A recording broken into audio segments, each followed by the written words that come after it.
Hello to all of you. Karen Frankel here, and I'm here to help you all get drawing. Today, of course, we're talking about perspective, and especially perspective as far as landscapes go. How do you get that feeling that you can just step into a painting and go for a little wander inside that landscape painting and go off into the far distance? So there are a couple of easy rules that I'm going to show you about that. Perspective. Most people, when they think about perspective, they think about box, putting a brick or a house or a building and drawing parallel lines that go together, appear to vanish at the vanishing point, which is on the horizon. We're not going to get that technical, but it is all part of the same thing. So we can say hello to Anna, who's just arrived, and to Jeanette, who's just arrived, and to Leslie Mitchell. Okay, so it's 6 minutes in, long, we need to get going. Okay, so as I said, it's the same principle, and the first rule to put down out of our three is that things appear smaller the closer they get to the horizon. We can say that another way. We can say things appear to get bigger the closer they come towards us. You can even see it on that camera. You can see all my hands there, all my two hands. And as my hands come closer to the camera, they get bigger and bigger and bigger and bigger and bigger. So that is the first rule that you have to be aware of, is that as things, trees, houses, anything, railway lines, roads, birds, anything gets further away from us, that means the closer they get to the horizon, because the horizon is the furthest point from us, the smaller they will appear. So on my pad here, if I put, you can see I've got a residue of the ink from last week's workshop or last week's lesson. If I put the horizon line there on my page, as things are getting further away from us, so that is the depth, okay? So depth is something that we're missing on our two-dimensional surface, so we've got to give the illusion of depth. If you look out to sea or out across the hills, the horizon is the furthest point away from you, and the horizon is actually your eye level. I think I've mentioned that a couple of times before. Okay, so that's eye level. At your eye level, I can remember putting something up against my eyes to show you before. That's where the horizon appears in our vision. And as things get closer to that horizon, i.e. further away from us, I'm going to keep saying it, they appear to be smaller. So if there's a person standing here and they're standing so close that they don't even fit on the paper, actually that's even off your screen there, I have to make it higher up. This person would be so close, but the same person would look tiny, tiny, way over there in the distance. You can't even see that I've drawn a person. Okay, so I'm not talking about the accuracy of how big this person needs to be, or how small that person needs to be. In general, remember the rule that things get smaller, obviously not physically smaller, but visually smaller the further they get away from you, which means the closer to the horizon. So if I draw trees, the top of the trees, when they are close, they appear above your eye level, right? You'd be looking up at trees like that, so they're above the horizon. They will appear, let's say, the big tree like that will be off the page, and the bottom of the tree will be somewhere below the horizon. Okay, so I know you can't see the bottom in your screen, but let's say that'll do.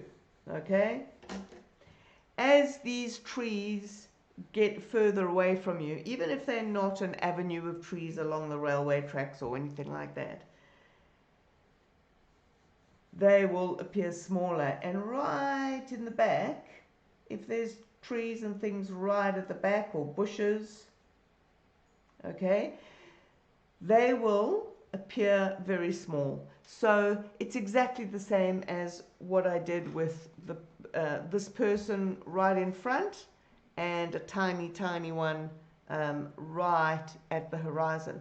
And in fact, if the tree is bigger than a person, this person still has to be in relation to that tree. So remember, that is the first rule. I will point out as well, it doesn't only mean things below the horizon. Usually when we do a still life and we've got a basket of apples or something,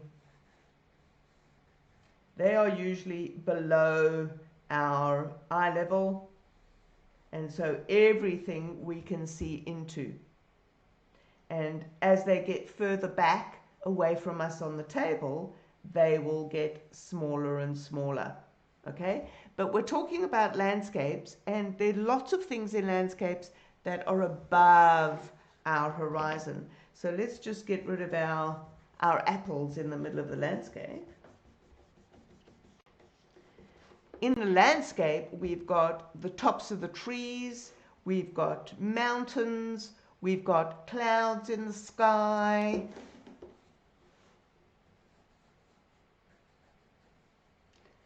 They are also going towards the horizon, but they're not going up like things underneath the horizon. They are going down. And as they get closer to the sky, closer to the horizon, they will start to get smaller as well. So can you see that I'm drawing the clouds tinier and tinier as they go to the horizon? And these clouds here, which are closer to us, are bigger. Okay, so next time you've got some clouds in the sky, not a completely overcast day, have a look and you will notice that the clouds here on the horizon are thinner and smaller than the clouds that are closer to you.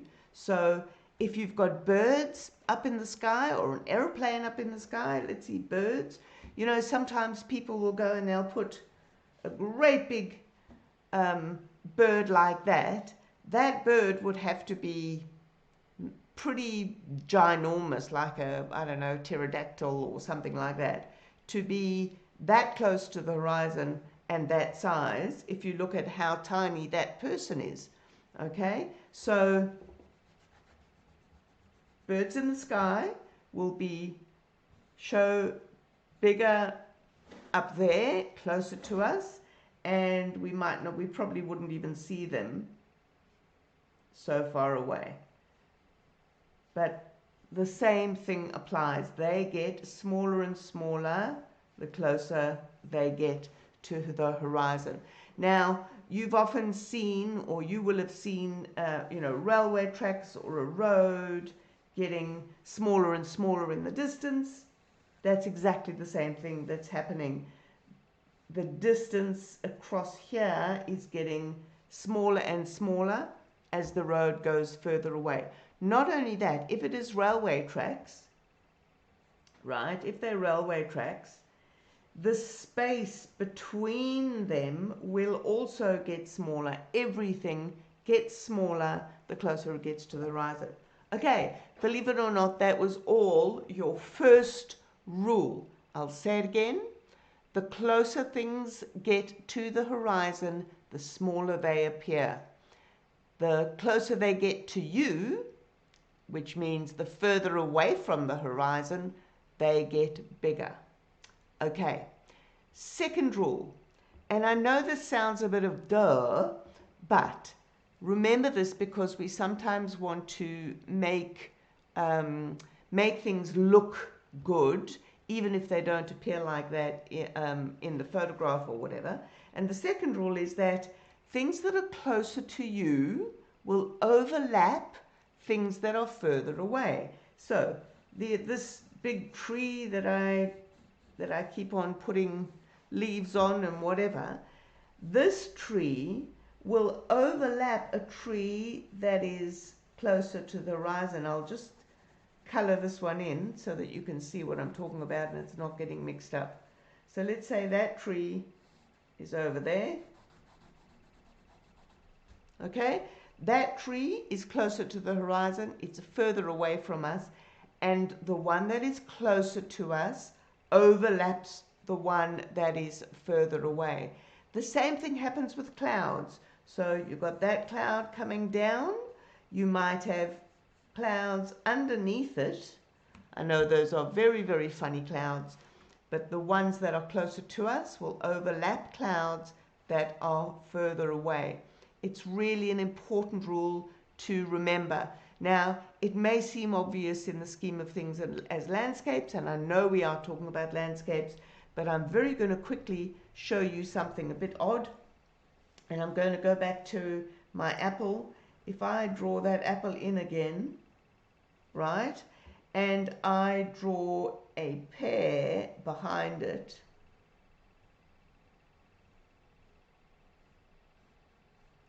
that makes you feel, it's a bit of a strange pear, that makes you feel a little bit uncomfortable because this pear is actually further away from that horizon. The bottom of it is further away from this eye level horizon than the apple.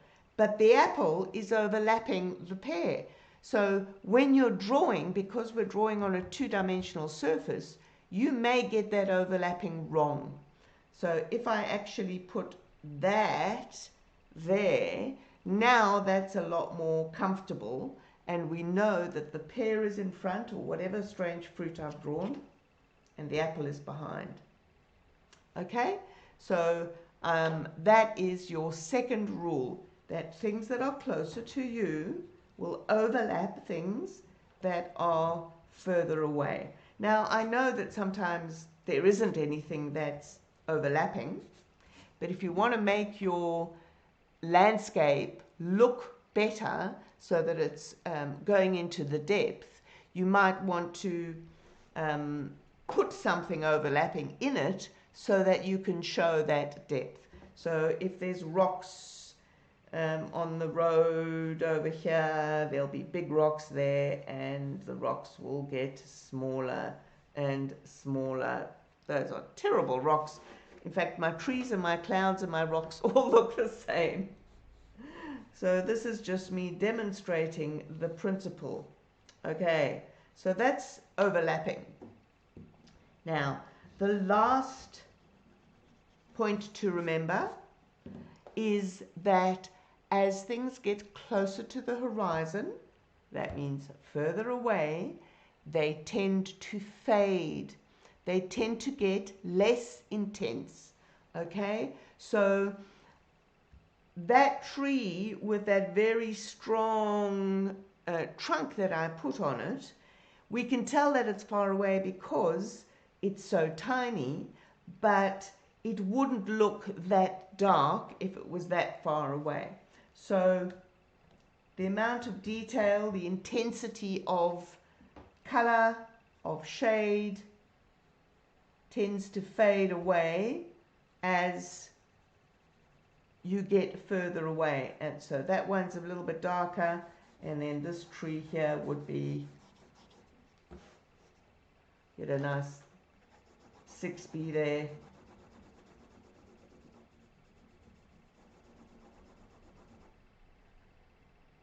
Okay, so if we were coloring in the road would be quite intense here, and as it gets further and further away, it would fade off in the background.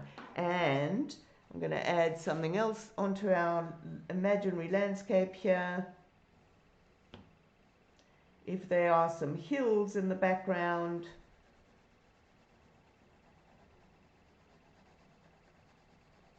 those hills are not going to be intensely colored in or filled in, and we're not going to see all the detail on those trees.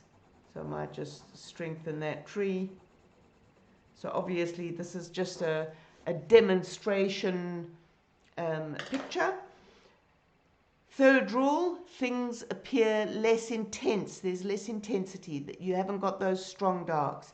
Now, sometimes when you look at photographs, the camera isn't as discerning as your eye, and you might actually see something really, really dark in the horizon. And what happens when you put something very, very dark on the horizon is it confuses the brain a bit like when I had that pear and apple, and it makes that come forward, especially strong lines. So not so much these filled in shapes of tone, but if I draw really strong lines on those hills, those strong lines look like they are coming forward, and you get a little bit of a sort of a cartoony style to that.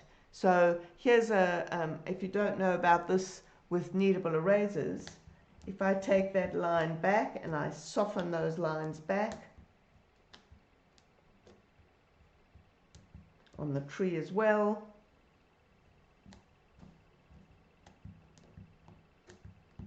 you can see it's already getting pushed back again. I drew it so hard that I can hardly get rid of those lines. So now that I've softened those lines and I've softened that off, they are once more receding, going away from you. Okay, I will say hello to a few more people who've arrived. We have got Jasminka. Hello, Jasminka. We have got Ore and Gerda. Well done. Oh, and Leslie Snow, who says perspective depth is her thing. She wants to learn. You've got a newborn grandchild. Congratulations. And, grandchildren twins to play with. So she has so much time for making art. Okay, I wouldn't have thought you had that much time, but I'm delighted that you have. Okay, so 3 principles. Things get smaller the further away from you they get, in other words, closer to the horizon. Front things overlap things that are further away, and things appear less intense the further away they are from you. Okay, so I'm going to do swap over now to the photograph that I had in the email. And I will put that on the screen so that you can see. And you'll be able to see all these things that I have been talking about. I've just got to find the right screen there. Okay, so you can now see that the hills in the distance, the mountains really. This photograph was taken in New Zealand. I was there 3 years ago. And you can see how faded the mountains look in the distance. And then the one closer looks a little bit stronger. And then the one closer looks a little bit stronger.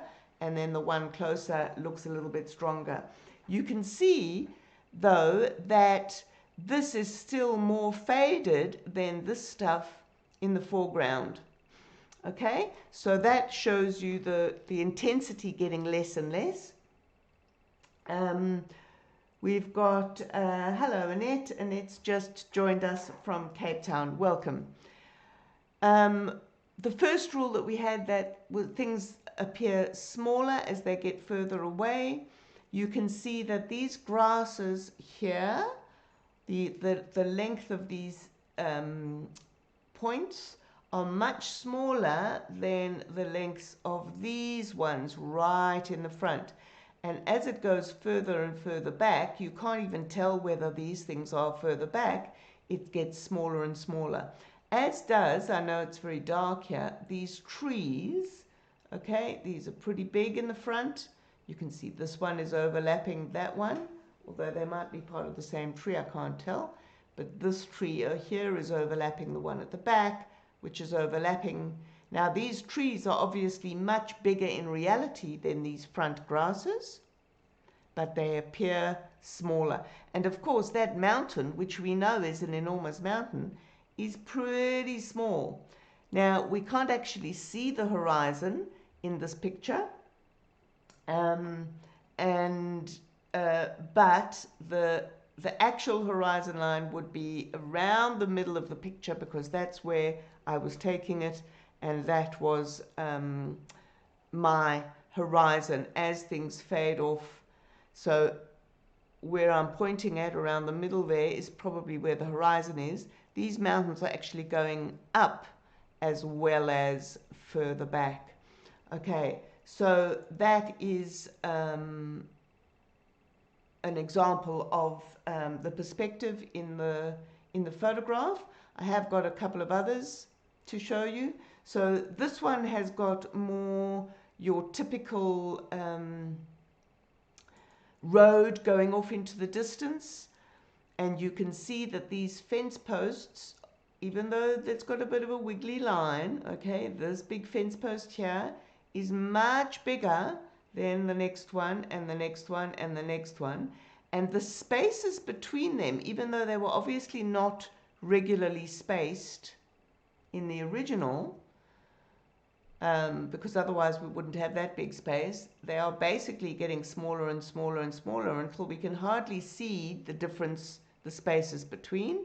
And it shows here on the trees as well. The space gets smaller and smaller, and the trees get smaller and smaller. You can see this front tree, which overlaps the one at the back, is this big, and as it goes back down towards the horizon, they get smaller and smaller. Hello, Jan Mason. She says she's got exactly the same picture with snow from the same spot. Yes, I can imagine so. In terms of less intensity here, these back trees are not that far away, but they are definitely more grey than these front trees, which the color is much, much more intense. And in the foreground here, these grasses, we can see the intensity of this color a little bit more than we can right at the back there. Now, this photograph was taken in Carragini.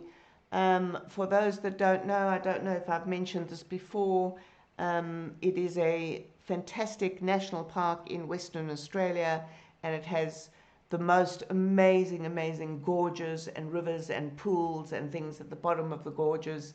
And this one is quite a good one for all of those rules.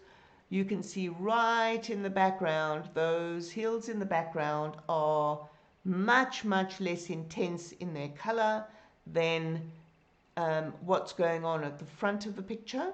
You can see that these bushes are much bigger than the bushes as they go further and further back. And you can see that on every level. And of course, the front bush overlaps the next one, and this edge of this hill overlaps that. There's a gorge going down in there, and then this hill overlaps the trees that are growing out behind, and you can see that each successive layer overlaps the ones at the back, and of course they're getting smaller and smaller. So that is all of those rules happening in that photograph. So let's get back to that one, and I will, what am I going to do? I'm going to do that. Okay, so I'm going to say hello to you again, and I'm very briefly, and you know that I never do this all in one go, even though I do get caught up in it. Cheers, excuse me.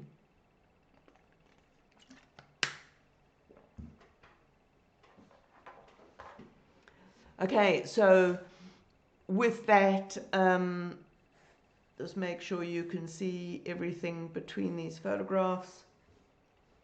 If that's the shape of my landscape, in this instance, the horizon is somewhere in the center.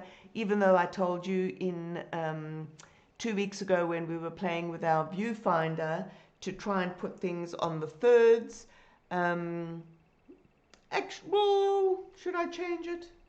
I suppose I could make it a bit lower. No, I'm not going to change it just for that purpose, because we are literally speaking about the depth, the hills, the mountains tend to go like that.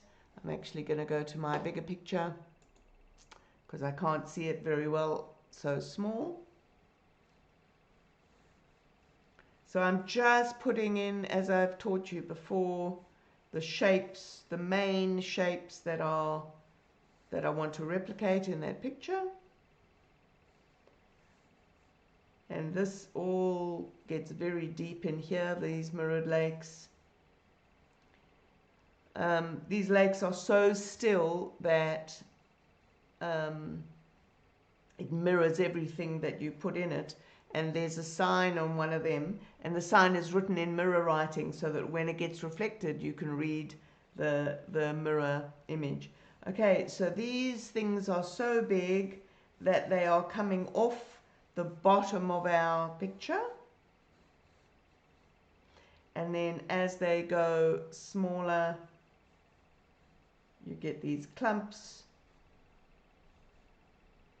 And in fact, these clumps are overlapping each other as well. So that clump is overlapping another one that's behind there. And I'm making them much too big, I've just realized. I've got them going way up to the horizon, and they only really go over here. So I'm not paying too much attention to that because I'm talking to you. That's my excuse anyway.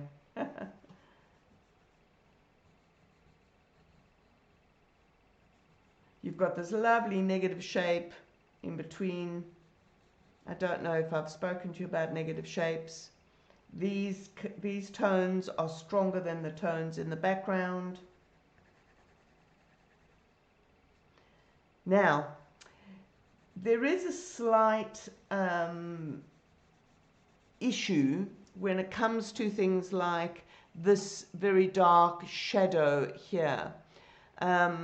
Sometimes we do have dark shadowed areas in kind of the middle distance. So that's known as the middle distance. It's not in the background and it's not in the foreground. That is our middle distance. And what that helps us do is to see the grasses in the front come forward. So I'm not doing a massively brilliant rendition of that photograph. So the intensity of the shadow is probably stronger than I would have thought, but it's not quite as strong as these dark shadows in the front here. Okay, so these are still darker, with some light ones in front, and then there's some dark ones in front. So that does help, and it also helps us to see that there is shadow underneath these this line of trees here, which is catching the light across the top. Okay, so it's giving us the illusion, especially if I actually put some shaping in of the foliage.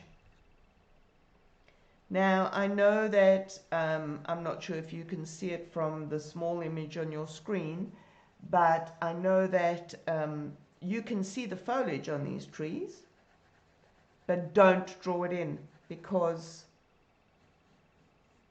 in the middle distance, unless you're doing a very, very highly detailed work, you wouldn't be seeing that much detail when things are further away from you. So I'm not trying to put any marks in a foliage. I'm just showing you the rules that we've been speaking about, okay?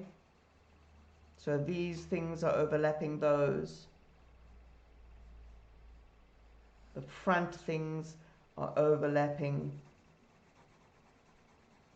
the things behind. I need to sharpen my pencil.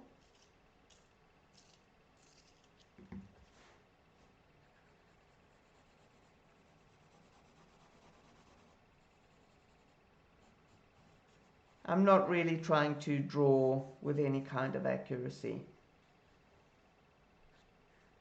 Okay, and then with these hills, I keep calling them hills, they're not hills, they're mountains, mountain range. That would be very faded. In fact, you could fade all the way across. Now, even these dark shadows, be careful.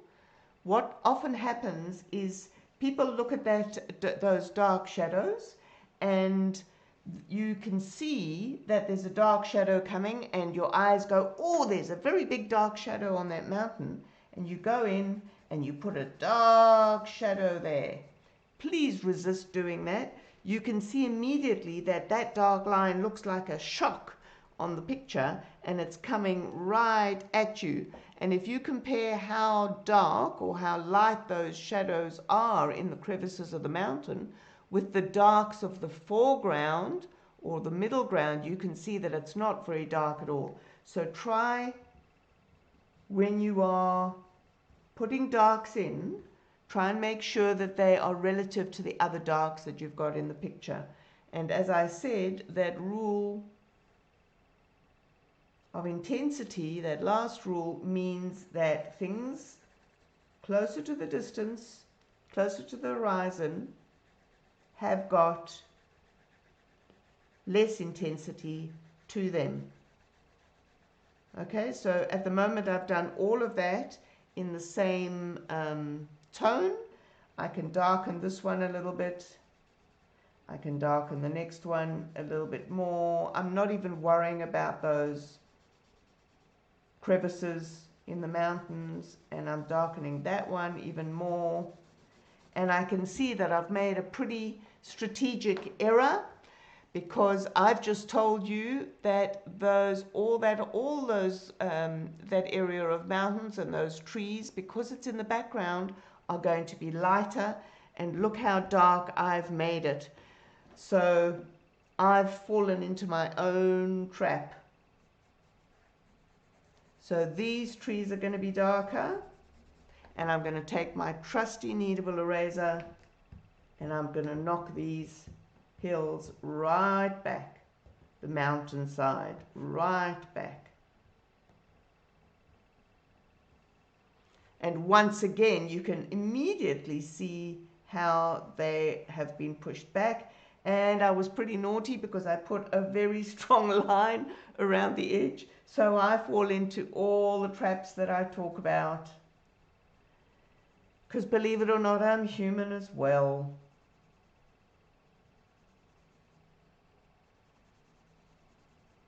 Just put that strong line in because I wanted to show you the intensity of the things that are in the foreground. Are we there yet? Okay, I think that we're pretty much there. Don't try and draw all these, the trees and texture in the background here. It is just in the background, obviously, depending on how much detail, how much time you're spending on it. You may have some kind of texture in there. You might, I don't know, roll your eraser around. But generally speaking, I have worked with the 3 rules I've given you, and to repeat them one more time: things that are closer to the horizon, which means further away from you, get smaller, appear smaller. They don't actually physically get smaller. What else? Things that are in front overlap things that are behind. These trees are tiny, but they're overlapping these mountains that are behind we can't see. And each successive mountainside overlaps the one that's behind it. And the last rule is that things fade into the distance. There are some rules for color perspective. I won't go into that today. I just wanted to share those simple 3 steps with you, and you will improve your landscapes. So don't put detail in the background. Put it in your foreground where you've got things that are nice and big. I hope that you will begin to see those 3 things in your photographs and be able to apply them to your work. As I said, don't worry if your camera has captured things that are in the dark, that are further away. Remember that you are artists and you have artistic license, and your job as artists is to make your picture better than what you are looking at. So you can manipulate your picture to make your work look better. Okay? So if you fade things off into the distance, don't give them lots of prominence. You will be walking into your pictures and going for a little bit of a wander down the mountainside.